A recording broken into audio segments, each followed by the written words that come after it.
Hello, and welcome to our September episode of Staying Global While Staying Home. I'm Lucy NewComm, the CEO of NewComm Global, and your host today. We at NewComm Global specialize in global business from the inside out, how to help you enter markets, stay strong there, lead, and then help your teams lead too. I'm very honored today to have Anna Schlegel as our guest. Anna is the Vice President of Portfolio to Market Lifecycle at NetApp. In addition to that, she has also been the executive sponsor and continues to be the executive sponsor globally for the Women in Technology Initiative, as you can kindly see illustrated behind her. I think that they owe you royalties now, like Actors Guild type royalties for that. And it's a fabulous affinity organization. She's done a super job, and as she does in everything. Anna has led globalization teams around the valley here in Silicon Valley, and she has also been the co-founder of Women in Localization with over 5,000 members worldwide. She's also a Silicon Valley woman of influence, and she has helped to start a school in Kenya. So that's in her spare time. So, Anna, I just wonder when you're going to actually do something. All this Slack Alice stuff is just so disappointing. I count Anna as a dear friend, and I'm very grateful that in her busy schedule, she's spending time with us today. So before we launch into our questions, Anna, let's just take a step back and talk a little bit about what NetApp does, and then we'll talk about enterprise technology. For sure. Good morning, Lucy. It's such a pleasure to be here with you always. So yes, I work for NetApp. NetApp is a cloud-led, data-centric software company. We empower organizations to lead with data. In this super age of accelerated digital transformation, we provide systems, software, cloud services. We partner with Microsoft, Google, AWS, you name it. So we're there in this transition into a cloud-led software company. Our clients are the who is who, many of them based here in the Silicon Valley, but we have customers in 142 countries. So that's really exciting, of course, for my team. Well, of course, because leading globalization, and as part of her charge, leads globalization and is a globalization expert for many years. And then also information engineering and content strategy. So let's talk a little bit about how that massive portfolio of yours and NetApp customer relationships, whether it's marketing or sales, localization, how that has been affected by the pandemic, and what are a couple of strategies, I'm sure we could talk all day, but what are a couple of top line strategies that you have found works, maybe some war stories along the way? What are you folks doing to navigate now and helping your customers? Yeah. I think the pandemic has really sped up understanding, how our customers have to stay strong and have to keep being incredible businesses themselves, right? And so for us to stay connected to them, serve them, service them, support them in their own goals has had to all happen virtually, right? And so I think for us, our own digital and transformation into the cloud has just grabbed us into this super highway of digital selling virtually, I think. So we saw a pretty powerful center that we opened in Barcelona right before the pandemic. Oh, goodness. Actually, my friend, who's the vice president of digital selling, she was in Barcelona literally, I think the last day, you could get out of Catalonia to get back into the States. I'm still, she owes me a story of how she came back into the country. But I think it's good that NetApp set this up. Virtual selling would be one of the it's not that we weren't doing virtual selling before, but that is exponentially very, very important for us. Our own digital transformation. So it's more important than ever that our customers who themselves are going through so much can find exactly what it is that they need, right? So our digital presence also is an area of much work and effort internally.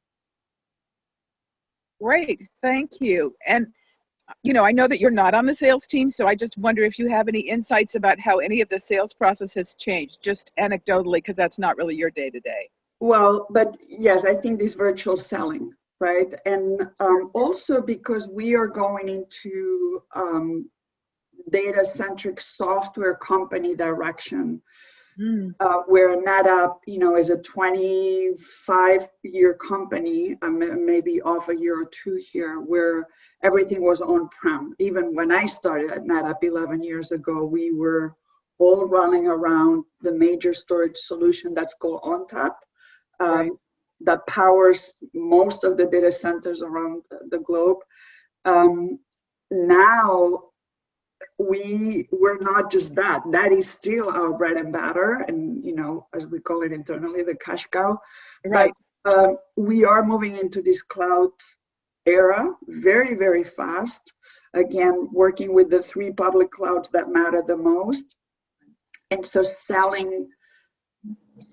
all 10,000 of us or 11,000 of us selling for that is a whole other ballgame, right? It's very difficult to sell into established accounts where you're still talking about the presence of these massive, infrastructures and hardwares moving into the cloud business. Internally, we all have to speak differently. We all have to position and message differently. And every single team inside the company, I mean, you see this you see it at Adobe, you see it at VMware, you see it everywhere, Dell, where we're all running towards being a data-centric, cloud-led software company. And so selling for that, very different. Interestingly enough, we're all going through that journey. Right. Unless you're a cloud-native company that tend to be smaller, and we are acquiring them, right? Or VMware is acquiring them, or Dell is acquiring them. They're coming into our companies like, oh my goodness, it's such a marriage. It's a difficult transition, but we're making it happen. We have incredibly clever leaders that are solely focused on cloud. And so the rest of us that are more like shared services or go-to-market organizations have to be able to deliver daily, weekly, versus the 6-month release or the yearly release. We still have to do those, but then we have teams internally that are just focused on different outcomes that we expect. So selling like that, right? Imagine that the folks that were selling on-prem and we're waiting for the large IT refresh opportunities inside, Airbus or inside Telefonica or inside these large corporations, now have this massive opportunity to introduce how to sell cloud or how do these companies are moving into the cloud. So we're getting very, very good at this. And we are looking for those transitions, right? For customers that are leveraging these transitions and these refreshes and renewal opportunities that we have. Yes, that's really exciting. Are there any specifics that you feel are lessons learned maybe for your team in this virtual selling dramatic shift?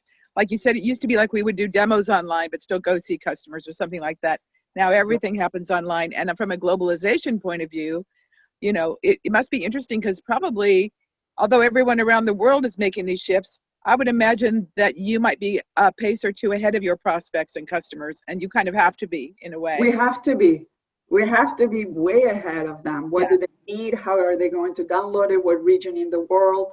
How are they consuming this, right? Even our initial propositions a few years back when we were trying to think through this, our own workflows and models weren't working, right? And so that's why we had to break. And maybe you keep some teams still thinking like the more traditional offering, but you need to get very clever, very fast ahead of the customer. And so internally we had to rework, right? And not just at the company level, but then teams like mine, we have to mimic whatever the BU or the general managers need and want. And they want very different things. So then you end up not only mimicking them, but almost translating for them, almost bridging them in a way. Many times you have to bridge, right? Because we're running so incredibly fast that you can see something being developed over here, being developed over here, being developed over here. Right. And so part of the watching over the portfolio is like, isn't this product, and then the conversation needs to happen there. But it's fascinating. We run very, very fast. You're constantly like, what just moved? What just happened? Who did we just acquire, right? Yes, I really can appreciate that. And you almost sound like a symphony conductor, the horns have to suddenly start playing. It's like the symphony conductor who's actually conducting a symphony while the music is being rewritten. We always call it, there's Jennifer and my team, she came up with a very clever phrase that we're innovating while we're, I think she said, delivering while innovating, right? We're Yes. constantly, because we are driving information technology and globalization strategies and portfolio strategies.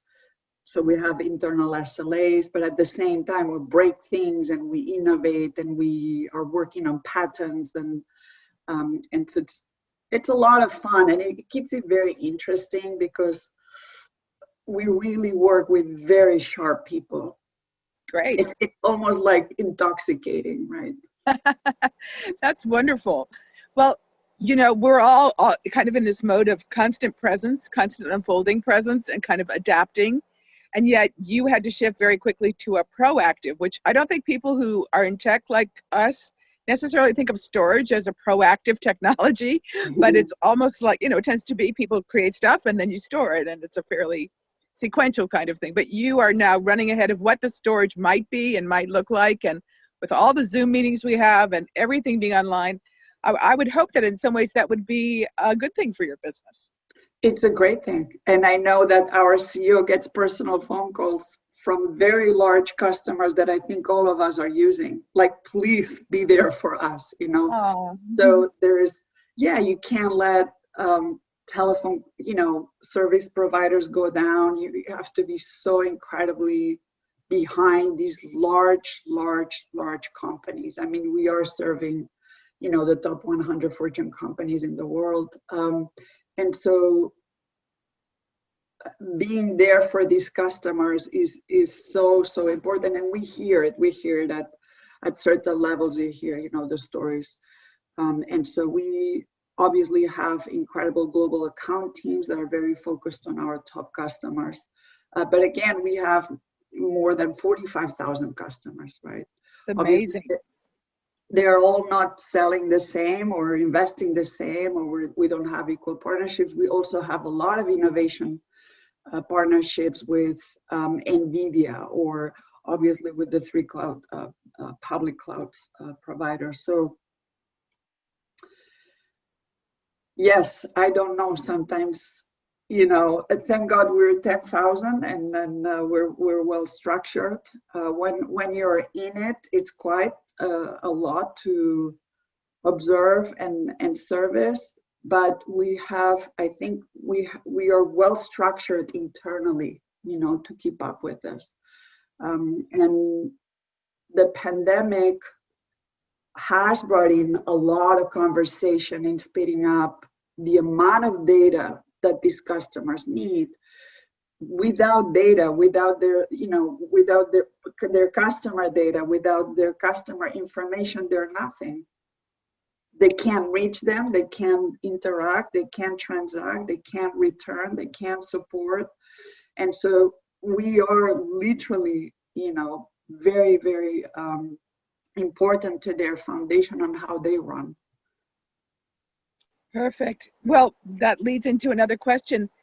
Given the diversity of your customers, that's just a very broad question. Do you have any sense of how your customers are adapting? As you said, you had to be a few steps ahead. Now that we're sort of 6+ months into the pandemic and kind of realizing it's not going to go away tomorrow, do you have any sense of how your customers are adapting? Because you're B2B and that's our focus as well. Mm-hmm. Well, I think we are seeing kind of business as usual, but the conversation is, well, okay, it's not business as usual. Let me take this back. I think, we've seen layoffs. We've seen that everybody's very conscious about protecting their revenue, their income, while they're innovating themselves, right? And so we're in this space right now to rethink how to support them, what's their reality. And I think our sales teams are on fire, right? Trying to understand how to engage, when to engage, what are those big transitions. But also, NetApp is a big believer in doing global good for tech, like finding those customers that really are delivering incredible innovation for the betterment of the world.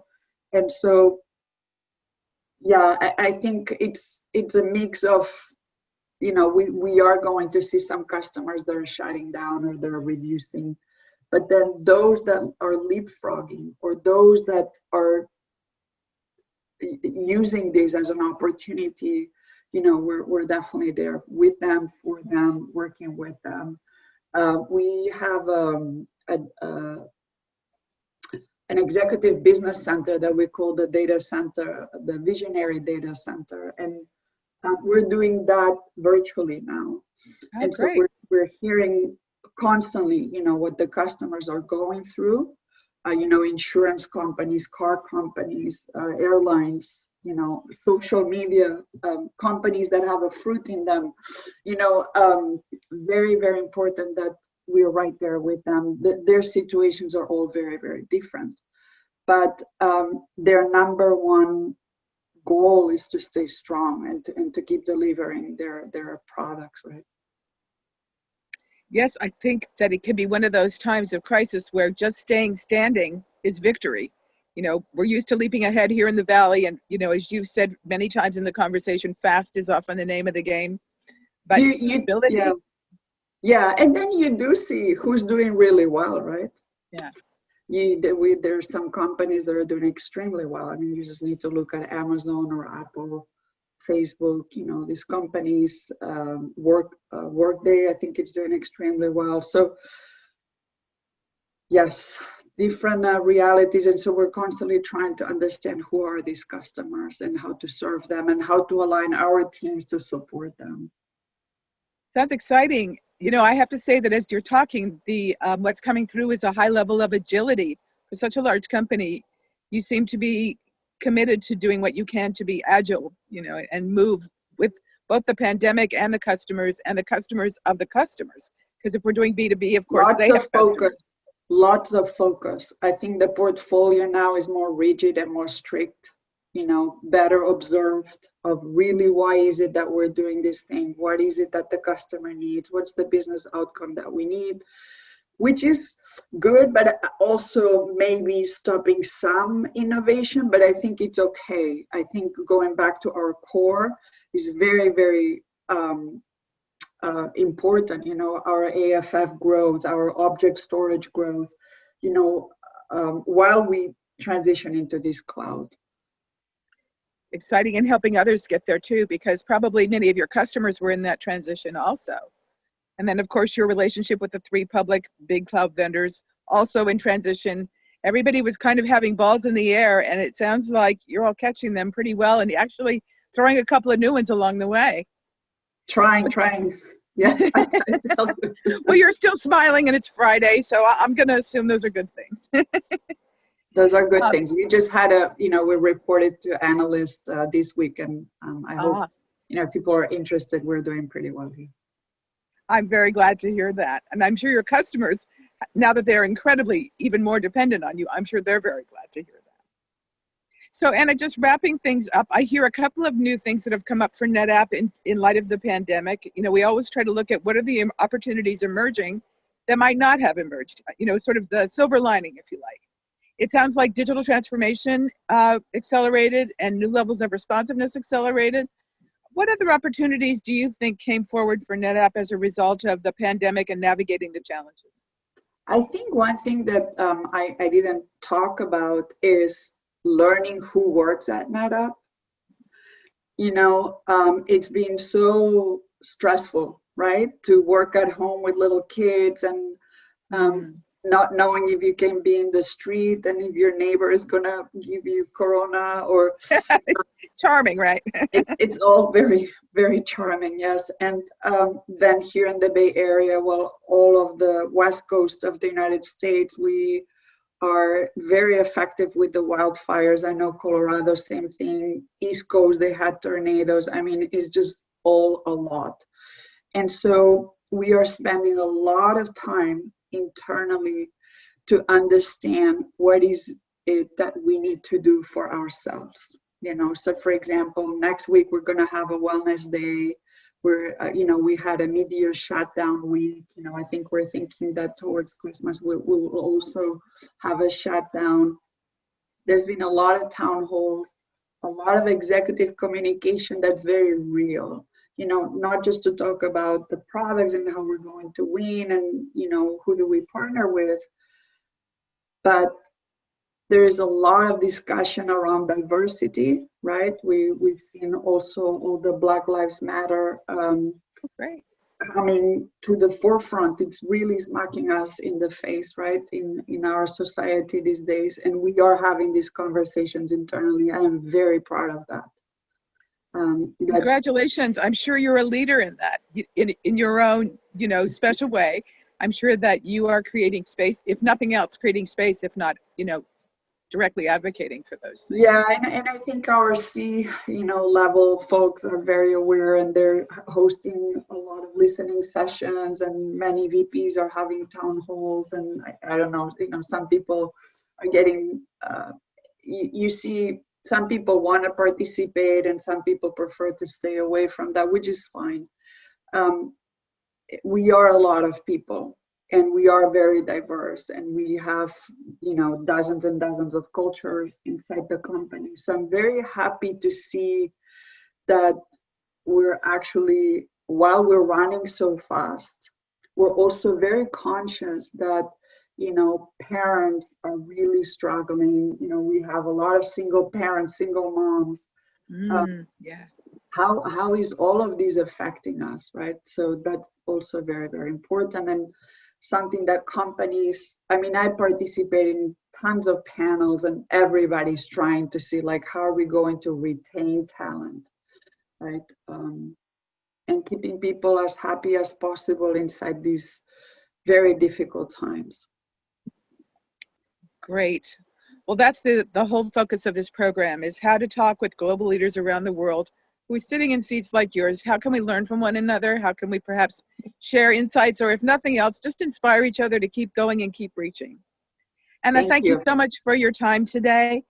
Anna has also written a great book called Truly Global, and you can read more about her and her book on her own website, trulyglobalbusiness.com. And of course, her work at NetApp speaks for itself, as it has today. Thank you for leading and all that you do, Anna, to keep women in technology as well as customers moving ahead in these challenging times. Thank you, Lucy. My name is Lucy.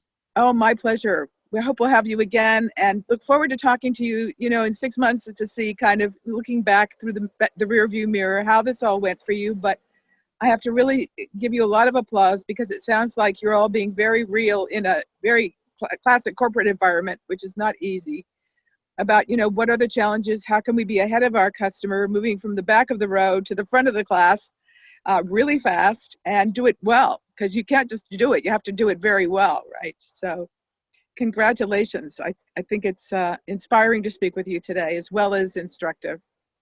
Thank you so much, Anna, and thank you to our viewers. As I mentioned, this is Lucy NewComm with NewComm Global.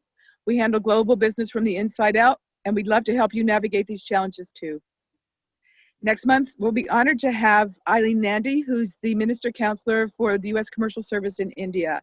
She's the highest ranking member of the U.S. Department of Commerce, and we'll be talking about, much like Anna and myself today, how are U.S. companies in India navigating the virus, where in fact the pandemic is extreme.